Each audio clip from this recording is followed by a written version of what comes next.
Hello, I'm Mike Berry. I'm one of the directors of the FRG Foundation. This is one of the videos in the series on how to write a grant application to the FRG Foundation. Specifically, this goes into the details of the grant for academic research grants. What I will do is go through the 5-page detailed research grant application. I will use one of my own grant proposals which I've modified for this purpose, and I've put in a bit of fictitious text in Latin so as not to distract from the main message that we would like to get out of this. Okay, so let's look at the main document. The first thing we should note about the document is the layout. Make sure you use lots of white space. Do not try to cram text into the space available. Remember that there are specialists and non-specialists who will read your grant application. We do not want to fill it up with text and make the presentation far too busy. So we would start off with the objectives. We would move down to the context. We would look in context, the theoretical framework, then move down to the methodology, look at data collection and validation strategies. We would look at data analysis, and then we would look at the schedule of our research. What are the activities that we're going to do when? Let's look at the main components. I've highlighted important components of the proposal. Quite clearly, different proposals will have different emphasis and different structure, but this is one way of doing them, and it's worked for me, I guess. So let's look at the first sentence. Okay, so the first sentence says, my objective is to develop a particular type of theory. Now you might remember, theory can explain and predict, or we can look about theory of design. The FRG Foundation will also look at projects where you actually design something. So this is an interdisciplinary research project. They are the most difficult ones I've found to do and to write proposals for, and so I'm using this particular one. So second sentence, I've talked the situational context, and then specifically. So I've gone from the general to the specific. Right in the first 3 sentences, most research starts with a question. So what I've said here right up front is the primary question is X. It is informed by questions 2, 3, and 4. It's one way of, as I said, of writing your proposal. It is not the only one, but it is a good way of getting it from the general down to the specific and what are the questions that you're going to ask. Remember, this is a proposal. You want to hit your audience with what you're going to do and why it's important. Okay, let's look at this animal here called definition quickly. Most applications would not have that here. Okay, in this instance, I've defined a particular term that different readers might interpret differently. I've put in what we've called an operational definition. This is the way it's defined for this particular application. Okay, and that is the way you as the reader should interpret it. You may have a different interpretation as the reader, but this is the one that applies here.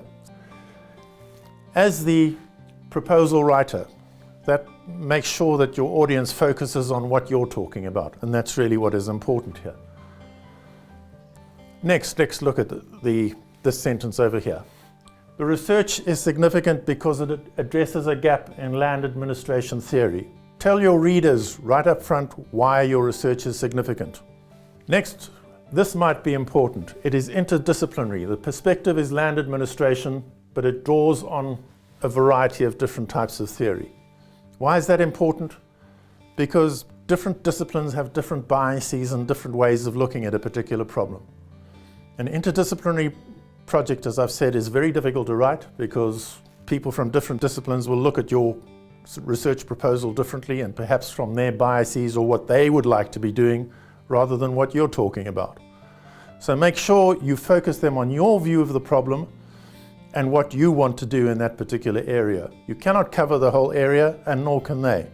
You want them to evaluate your proposal and what you're doing within the scope of what you've defined. I haven't highlighted it. There are numerous works on land administration and registration. Okay? So we can say there's a lot of work in this particular area. And I said, while recognizing the value of these works, the theory on emerging from this study is original in that 1, 2, 3, 4, etc. In summary or in synthesis, if landholders do not do the following, what we've got here is a closing sentence for the paragraph. Okay. this is what we need to do to address this particular problem. Then an impact statement. So the impact beyond the research community is X, i.e. a contribution to practical theory, a contribution to best practice. Give us a couple of lines on that. Now just note the Latin here is just fill in text. You do not have to go and write anything in Latin. You're welcome to write it, but nobody will understand it. Okay. Let's look at the challenge. Why is this worth doing? The global land tenure challenge is immense. Okay, so we can start off with a general statement. The next sentence, we put some numbers to that, quantify it. Okay, so what's the impact of your research? Go from the general to the specific, down to the exact problem that you're looking at, and then we have our fill-in text again. And then to close off that, the study builds on the applicant's land tenure administration research. We would expect you, as an emerging academic applying for one of these grants, that you would have done some work in this area already. It would be unusual for you to start a completely new research area. You should be an emerging expert in this particular area. So if you've done work in the area, tell the committee, the study builds on this. I've done work in this area before.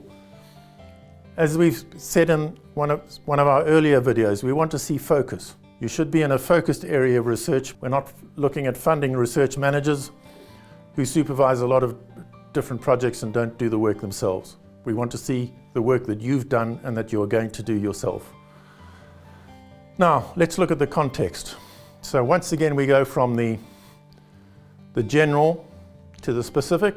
In my case, a short introductory paragraph of the problem, and then we go into the details. A few sentences introducing the context of your research. Then we go into the literature review or review of previous work. Now, the classical problem that we have in literature reviews is people repeat the literature, but they don't review it. So you should write your literature review as a complete document. Then we want to see what comes out of this, what's the meat to it. So the other thing we would like to see in a literature review are what are the different perspectives of this problem context that you're looking at.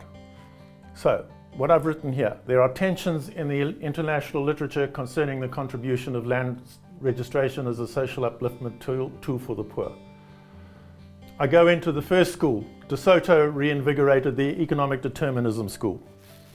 Okay, that's one particular theoretical perspective, and we can describe the people who subscribe to that particular theory. Then I go in and I say, a second school places social justice, stability and equity above economic goals. So this school says, yes, we agree with part of the first theory, but it's too simple. We need to look at what are the enabling conditions for that theory to work, and what are these people saying is going to happen when those conditions are not present. So, and we might look at a third theory, or what are the negative consequences. And then we get to the specific. Why is our particular study relevant? There are a few studies which examine off-register transactions as the core phenomenon of interest and at the household level. And then we would go into describing that.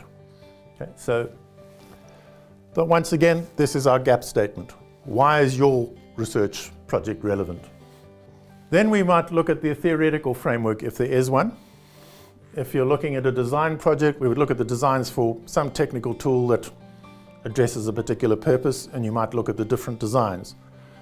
We want to look at the dimensions of your design. So in a socially oriented project, we would look at this and say, first of all, have you done any work on it before? So do you know what you're talking about? Have you written about it? So here I've said, over a number of years, the applicant has developed a theoretical framework. Then I go into the theory itself.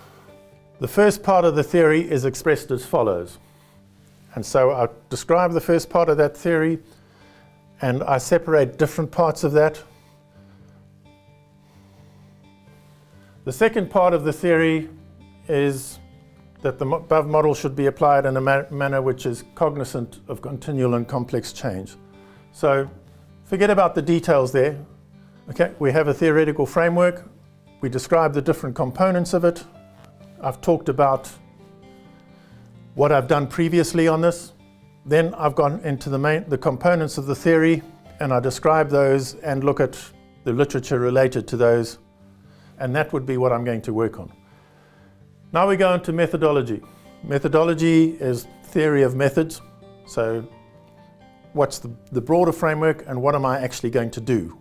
So we look at methodology with saying, let's look at what are you going to do to fulfill your research objectives.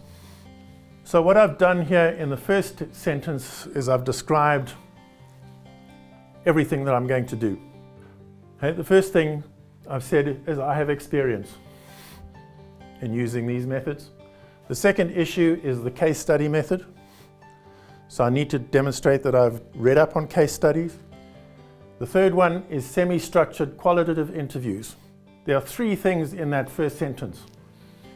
And in fact, the fourth one, these are the primary data source to be most appropriate for this type of studies.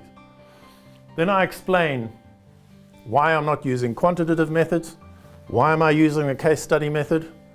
Then I would describe which cases that I'm going to study and why am I going to study them. The four cases provide very different contexts. So why are you researching a particular area? Ideally, we would say it's going to give us a different perspective on the particular problem that we're looking at. You may also have problems in getting access to particular data, so you also have constraints on what you can do and what you cannot do, and you need to describe that. Then we go into data collection and validation strategy. So I've said strategy one, context. First, I will describe and analyze the context of each case. I will look into the literature, court cases, the history of the settlement through both interviews and documents, laws, policy, whatever applies or whatever is relevant. Validation. How do you know that your data are valid? Make sure that you've read all the research design and research methodology textbooks that are relevant to your particular project and demonstrate that you know what they are in your proposal. Then data analysis. How are you going to analyze the data? And finally, we get to the schedule. What are you going to do in which particular year? I suggest you write this out in detail and then put it into a table like this so that you can defend it. Remember, people may follow up with you on details of your proposal. They may ask questions about it. So let's say you might make a short list. And then there would be checking to see whether you really have done the following, or people might contact you for more details on your particular project. So ensure that you know that this is valid. Okay, that's the main part of it's probably the most difficult part of writing that research proposal. So let's just summarize again. Have a look at the amount of text that is allocated to each subject area. Make sure that in your research objective and introduction section that you hit your audience in the first page with everything that is relevant to this research and why it's worth doing and what are the objectives. And we go from the general to the specific. Then we go into the context, look at the literature review, we look at the theoretical framework, and then we look at the methodology. And finally, we look at the data analysis and then your schedule. Okay, that concludes the discussion on the 5-page research proposal. Just to emphasize, make sure that you read all the documentation, find yourself a mentor to assist and read your document, and good luck with it. Thank you.